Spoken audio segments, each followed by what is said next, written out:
Hi, everyone. It is Dr. Christine Lee again. And today I have the pleasure of welcoming Alex Navas to the show. He is a coach, a business and marketing coach. He happens to be one of my coaches. He is a delightful speaker, teacher, and he is the founder of Fampreneur. And I'm going to let him take it away in terms of filling you in on the rest of his intro and bio. Welcome to the show, Alex. Thank you so much. And first of all, let me just say thank you for inviting me. I know that your audience is very precious to you and you've taken a lot of time to invest back in them. And so I don't take it for granted that you've invited me to share some ideas and share some concepts with them. So thank you very much. I really feel a sense of gratitude for the invite here. Oh, thank you. I know you're going to bring so much value today. So thank you. I'm already excited. Excellent. Awesome. Well, a little bit about me. I am, as Dr. Christina said, I am the founder of Fampreneur, and I've been in business for roughly about the same time I've been married. So I'm going on 22 years of being married and also 22 years of being in business as well. And so that's been really fun. And my business has taken a lot of twists and turns along the way. And so what I dedicate myself to doing is coaching and consulting really a lot of thought leaders, people that have a strong message to share out in the world. And I help them really get their message out of them and into the hands and hearts of thousands of people worldwide. And it's really exciting. And it's something that I found myself doing early on where, hey, there's people that actually find value in what I have to say. What an awesome thing. And so developing the confidence to do that. And over time of doing that, I realized that a lot of people may not have the confidence, may not have the clear idea or concept about what their message is. And so I really love helping them get that message out and getting it out to the masses and creating tons of impact in the world. Okay, I have to ask, what were your confidence struggles? So many, so many. How long do we have here? Because I might spend it all on We this have a part. long time. Yeah, it really changed over time. I look at life in different seasons, and so there's been seasons of my professional life and in my career that I struggled with a lot of confidence issues. Number one was the lack of a academic education. So interesting story. I look at myself and I help and consult with $1 million business owners and all this stuff. And when I look back, I'm like, I dropped out of high school twice. I went to college part time, but then dropped out of that too. And then when I went back to finish my college degree, it turns out that the high school I graduated from wasn't even accredited. So I wasn't even a high school graduate, but I had been running a business already. And so I got my GED in my 30s. And so I was like, education is what I think I should really, that's where I get my authority from. And that really wasn't the case. But it took me a while to realize that. So that was one of the areas is, confidence in the lack of education as I saw it. Also, just my background. I was kind of I have immigrant parents, and so we didn't have a whole lot growing up, and so I was like, well, what do I have to share? Like we came from humble beginnings, and actually that's part of the story. So there was that part of it, and then getting what made me have this message when other people are further ahead or bigger than me or more experienced than me, and I'm like, yeah, but there's people that I can help. But ultimately, what I see as expertise is, do I have some light to shine to somebody who doesn't have it? That's it. And I'm like, yeah, actually, even though I'm not the top of the top at the moment, there's still other people that can glean something from my experience. And so, going over that. So there's been a lot of different levels of confidence challenges or lack of confidence that I've had to overcome over time. And, you go over one hurdle and another, and then you feel great in another area. And then suddenly you're challenged with a new experience. And then you're like, okay, where's my confidence again? My latest bout with a lack of confidence, which was really interesting, happened I want to say maybe about 3 years ago. And it's actually why I was in a mastermind in a community that you and I are very familiar with. I joined the mastermind for exactly that. So, what happened was I was coaching thousands of clients just a couple years ago. I still do to some capacity, but went from there to having really bad health issues. And I had some back issues. And it got so bad that I got to the point where I couldn't walk and I had to really step out of my business for a while. I was actually living on the floor of my office, so I'd sleep there. I'd work from there. I was just in such incredible pain and had such a lack of mobility that I would just be sleeping on the floor. And my family life was kind of deteriorating because I wasn't me. And so what happened there is, it's interesting that I went from traveling 4 or 5 times in one year to not being able to walk to the bathroom. Like I remember my son pushing me to the bathroom on a skateboard because I couldn't even get on a chair. And it was just a humbling experience. And so here I am 1 year prior, and even months prior, and I'm on top of the world, or I thought I was. I was about to turn 40 at the time, and I was like, I guess the best of my life is behind me. And it was very rough for me. And I had all this confidence in my ability to help people transform their lives. So now I'm struggling to eat and I'm losing weight and I'm again just living on the floor. So I remember joining the mastermind because I still wanted to be surrounded by people doing big things because I didn't want to let go of me being that person. But it was very hard when I was physically limited. And it felt like I was like that part of my life was now behind me. And I was like, well, the next half of my life is going to be on the floor or in a wheelchair or bedridden. And I was trying to grasp onto any semblance of the successful business life that I had, the successful financial life that I had, and ultimately, it was a hit on my confidence, and I had to surround myself in the right environment to hold on to that.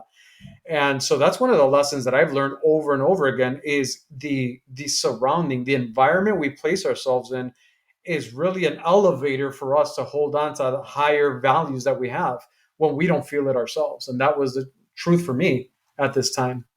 I really like that. I can draw at least two lessons from what you just described. One is that confidence is something that goes up and down, and that it we have to kind of recommit to our confidence with each new development that happens in our life or each Right. new period of our life. And the second thing is what you just said, that we can do ourselves a big favor when it comes to our belief in ourselves by putting ourselves in situations that may seem like they're bigger or higher or grander than what we're used to or what we're comfortable with, but that Yeah, is actually in service of our path, our progress, and what we are capable of producing going forward, absolutely. so that you're never giving up on your confidence, no matter how low to the ground you may be. I recently had a major back issue myself, so I Mm, can really sympathize with how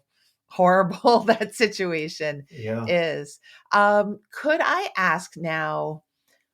Let's see. What is my next question? I have so many questions. The one thing would be, was there a part of you that knew you had something to share, even though you didn't have the formal education credentials and you were the son of immigrants and that you could Yeah. think of all the reasons why you shouldn't have confidence, but what was the core that you were working from?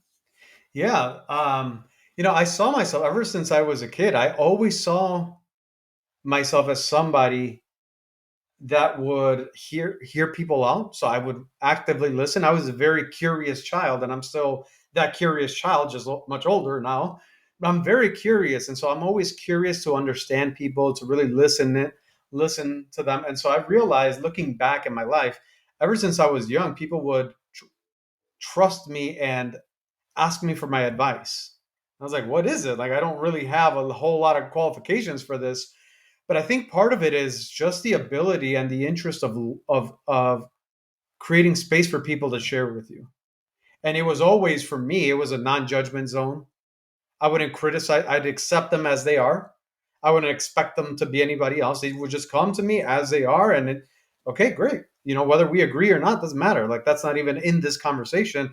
I just want to know you, and I just want to be open to hearing what you have to share. And so little by little, people were entrusting some of their life issues and challenges and experiences with me, and they felt very comfortable, and so they'd open up. I'm like, whoa, that conversation went pretty deep. I thought we were just having coffee, and now they're talking to me about the depths of their marital problems or their relationship with their kids or their business or finances.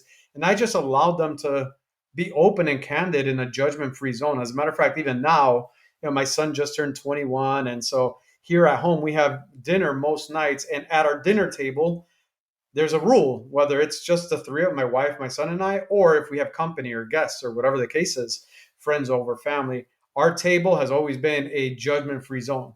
And so we have any conversations. But where did that come from? Well, that was born from very early on in my life where just people would come and share, and I just love them anyway. Whether I agreed or not, whether I saw the world as they did or not, I'm just going to love you and listen to you. And so that created space. So then over time, I was like, there's something about what I'm saying or my perspective or what I'm sharing that's actually helpful. Let's discover what this thing is. And so little by little, I just started getting bolder about sharing this. Okay, let's share this idea, and then it would be well received. I'm like, okay, well maybe let's share another idea, and little by little, it didn't start, just going on stages. It didn't start that way. In fact, I remember the first stage that I spoke at, I was literally shaking and crying. Like it was just so much anxiety built around that. And I remember exactly what I said. It was an actual marriage retreat. So we were speaking to about 40 couples, and I was literally trembling. And I went up and I remember what I said. I said, I'm not a speaker, but what I have to share today can potentially help even one of you. And if that's the case, then I've done my job. And that like killed all nervousness. It killed all of that anxiety because I was just transparent. I'm not a speaker. I'm kind of nervous, but I have something to share. And if one person benefits, then this is well worth it. And after that, it's just become easier and easier. Now I love speaking and I love doing all these things that before were completely scary to me. And so it all started when I was a kid. There was hints of what we become back to looking back even when we were kids. Okay. Again, I have four different directions I could go with this conversation. I'm going to pick this one. Why do you think people downgrade themselves? So they actually might have the education, they might have the training, they might have the instincts from childhood, and yet they're thinking it's really not ready for stage.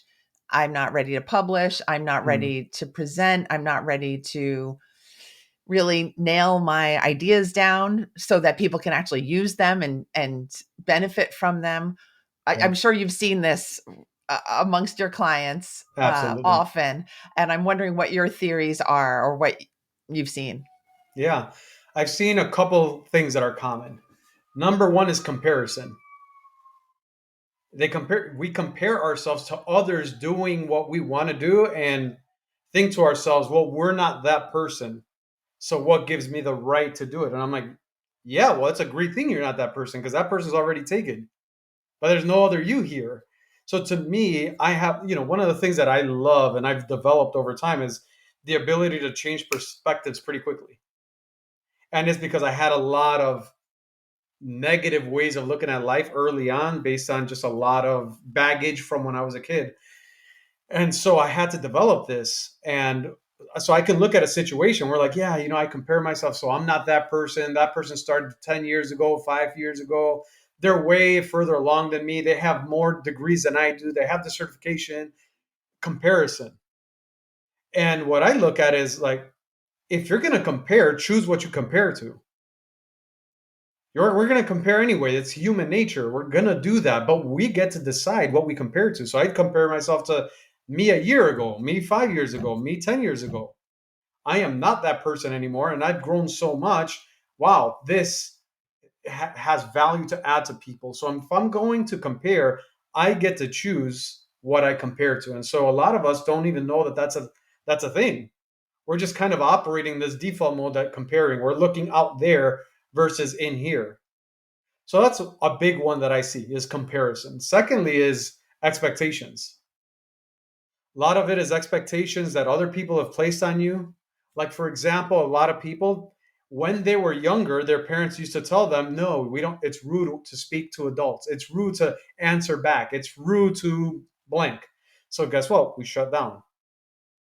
My voice shouldn't be heard. It's not a good thing. So we tie sharing our perspective equals pain because that's what we've been taught. So we grow up still holding on to that, even though we're in a whole different life than we were when we were kids. I don't have mom and dad there instructing my behavior. I'm kind of on my own, but I'm still operating from that programming back then.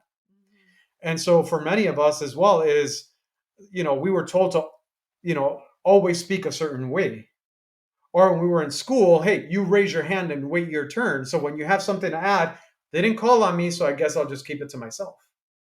So these are expectations, and that have been placed on us. Some of them were just life. Others we kind of took on without actually knowing that we're taking these expectations on. Like, why did we buy into it?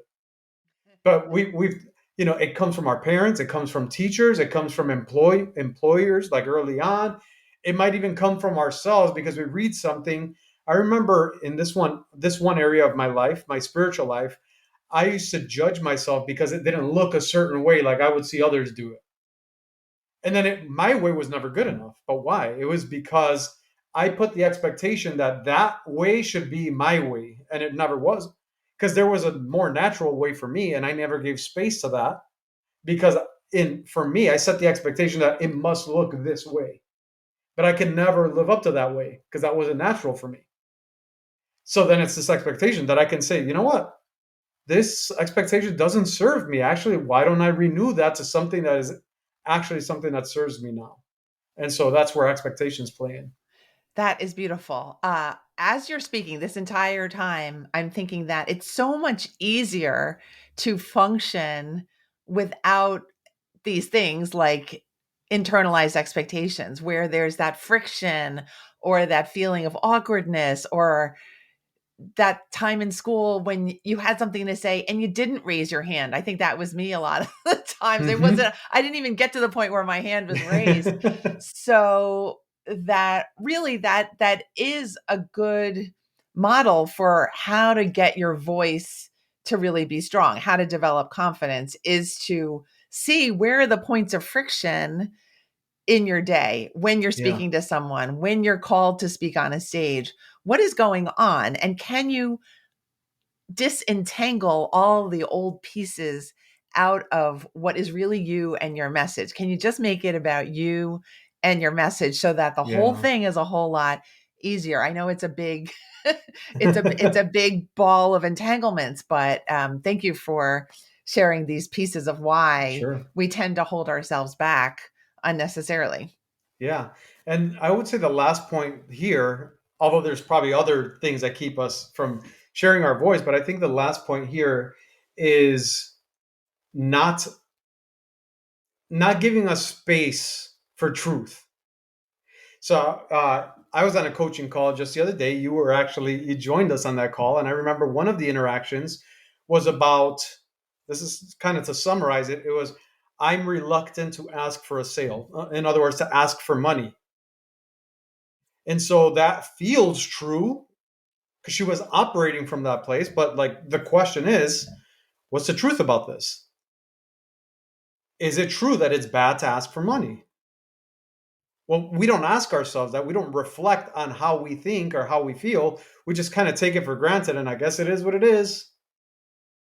But when you ask yourself, what's the truth behind this? When we behave a certain way and we catch it, why did I do this? Why didn't I step up? Why didn't I say yes to the opportunity? You know, why didn't I just go for it? A lot of times it's because of lack of confidence. But then we get down to it. Why didn't we? And then we're like, oh, it's just because, other opportunities that I went for didn't turn out right. So it was just a waste. So why even try? So we start getting to, no, what's the truth about that? Well, there was other opportunities that came up that worked great. As a matter of fact, I'm married to the love of my life because I took a chance. So is it true that every time there's opportunities, they always fall by the wayside? No, it's not true. Has it happened? Yes, but is it a truth? No. Ah, okay. So if it's not a truth, what is true? Well, the truth is that many opportunities have actually worked in your favor. And yes, you've learned from the ones that didn't. So both of them are kind of a win. Either you learn a lesson or you get the opportunity. Phenomenal. New belief installed. And it's all because we're seeking truth. We don't just take our initial promptings as gospel, as truth, as the definitive response. It doesn't have to be. We can ask questions and go deeper of why we respond the way we do, why we think the way we do.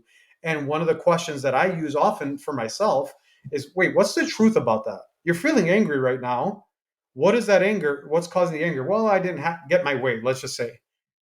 Well, what's the truth about that? Is it true you didn't get your way? Well, I actually did. It was just this one thing that I didn't like how it went up.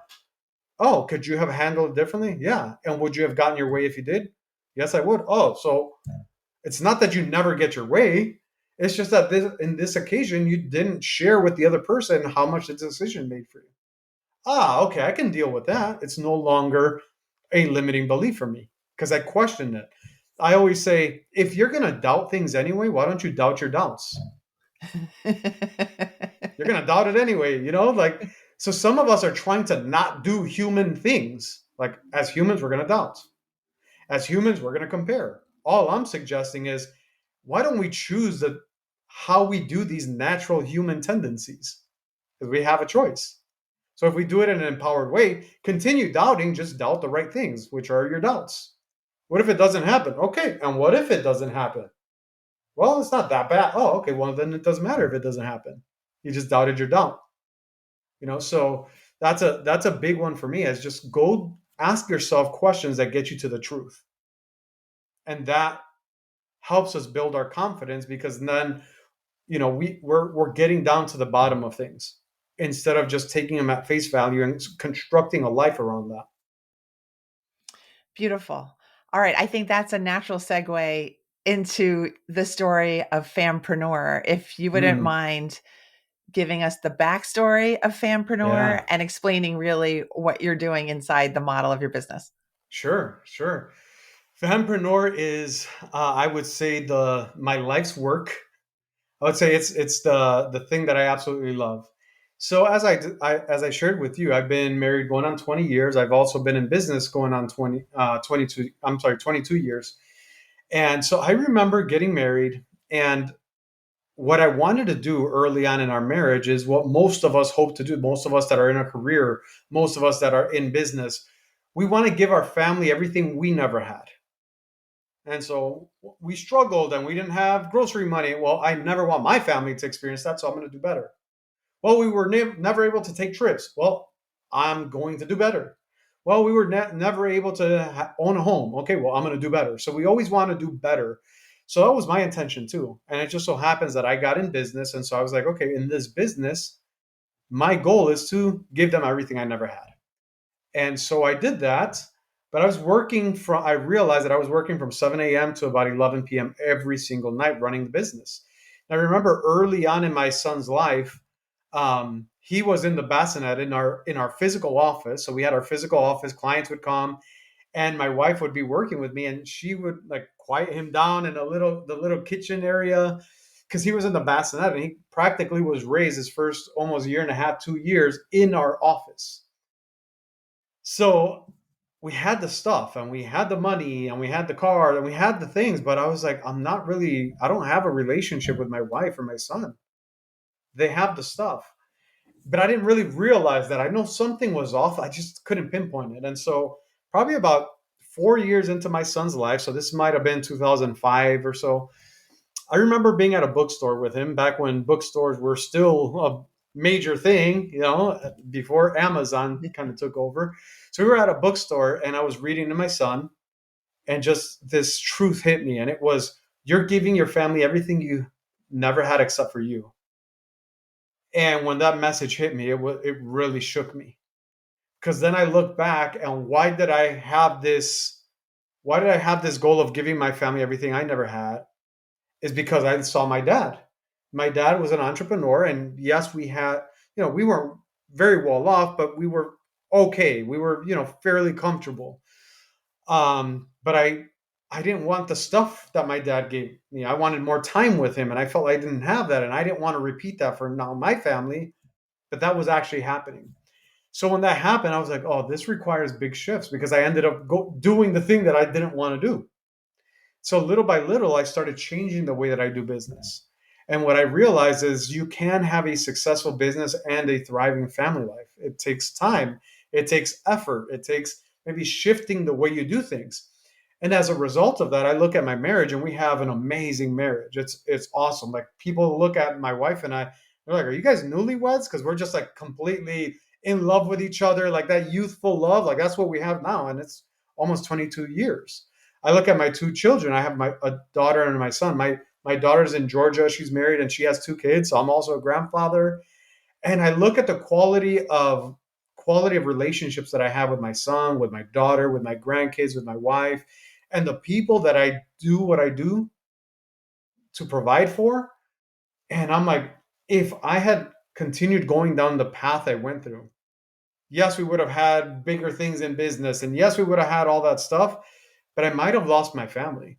I might have been divorced. I might have not had a great relationship with my kids because I could easily see that that's where things went for my father, but also for many people that I coach and consult with now, that their business has gotten in the way of the people they're doing it for.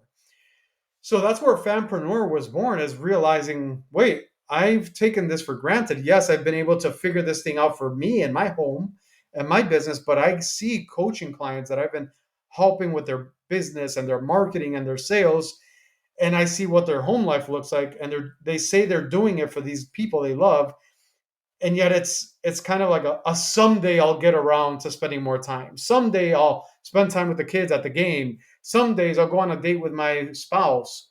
When is someday? Like, what if someday never comes? What if you get busy, so busy that you can't detach? Why not have both now?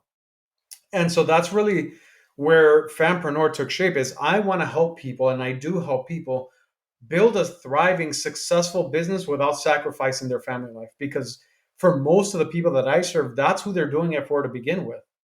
So why take away from them in order to, at some future unknown date, give it back to them? By then, your kids are grown.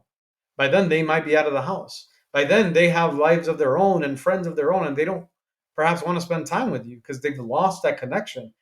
And so, why sacrifice you when you can have them both now? And so, that's really what I focus my coaching and my business around, is helping those people that no longer want to cheat on their family with their business, and they want to put everything in its proper place. Beautiful. And I love that you have a thriving business and a thriving family and wonderful grandchildren. That's amazing. And you just came back from Mexico recently. I Yes. know we're recording this in April. And I guess I'm wondering, I'm thinking that you must be teaching some sort of time management in there, because there is the tendency for entrepreneurs to have everything be kind of this swirling to-do list that never ends, and we are creative people as entrepreneurs, so there's always another idea or another launch. So how do you help people to kind of maybe put boundaries on things? Yeah. Is that what you do? Yeah, to some extent. You would be surprised that I don't do a lot of productivity and time management related things. I think that's really important. For me, what I typically do is I help my clients focus in on the things that actually matter. So what ends up happening is they get rid of a whole lot of the to-do list because it doesn't really even matter.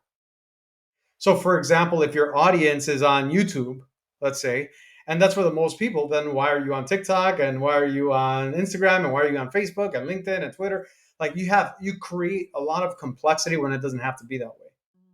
So what I teach is building a business on your terms. So before we get started really restructuring businesses, I want to know what you want this business to look like in the first place. And some people said, you know what? I've been going to launch and I have all these things and I'm running ads and I need thousands and thousands of leads to have this business that produces X amount of money. And I'm like, is that the model that you like? Not really. It's just the one that I know. And I'm like, okay, well, why don't we change it to the one you want? They're like, I didn't know I could do that. I'm like, of course. And so for some people, it's actually reducing what they do in business. So, for example, somebody like one of my clients, for example, she was a web developer. She really loves branding. So she would do the web development, and she was doing roughly about 13 or 15,000 a month, taking on 5, 6 brand new projects every single month. And so then she's the one that's building the website and getting the pixels and getting the design ready and all that stuff. But what she was really fulfilled is helping people get clarity on their brand.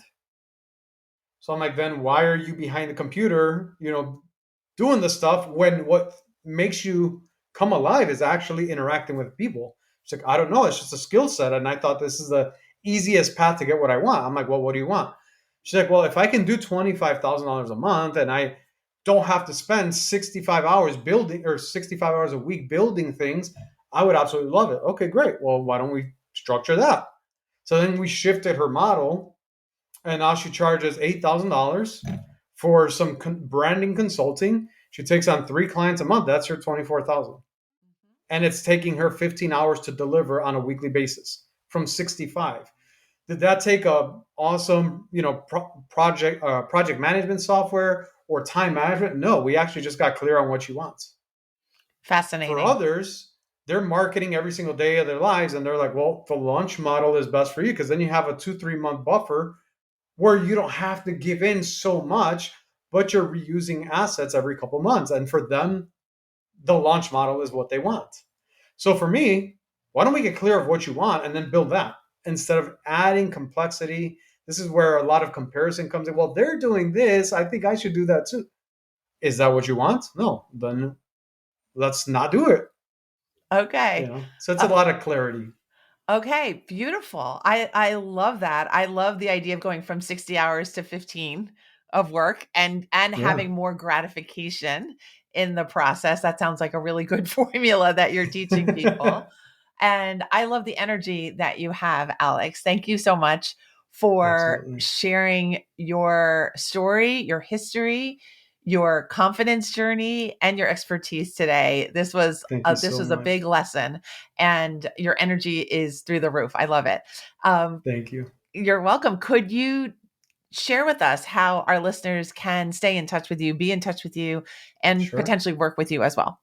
Absolutely. Absolutely. So they can find me for what, I kind of gave you one example of somebody that was able to turn a service into a high paid consulting offer. So that's one of the things that I absolutely love to do, and this is where I find somebody that has a lot more value than they actually realize. So I created a tool, and it's called the premium offer pyramid, and it shows you how to take what you do and level it up so it's more valuable to people, and you can also charge more, so you get to work less and still make the same or more money. And so that resource is available. So if anybody is interested, they can get downloaded. It's absolutely free. They can go to alexnavas.com/freebie, FREEBIE. It's absolutely free there, so they can download that resource. And then I have a lot of blog posts and content that they can read through on my alexnavas.com site. If you're also interested in the Fampreneur brand, feel free to visit that at fampreneur.com. And there's a number of things there as well that will keep you connected. Beautiful. Thank you, Alex. I know I'm going to see you again. I hope my listeners get in touch with you, download the freebie, alexnavas.com/freebie. If you're interested in building your business, getting more time back with your family, I love this model. I love your work. Thank you again, Alex. Thank you. Thank you so much. I really appreciate it. All right, everyone, we are done with another episode. If you enjoyed this episode, please do me the favor of going to wherever you listen to the podcast and submitting a 5-star review. I would so appreciate that and will help get this and these messages out to the rest of the world. Have a great week. I'll see you next Thursday. Bye.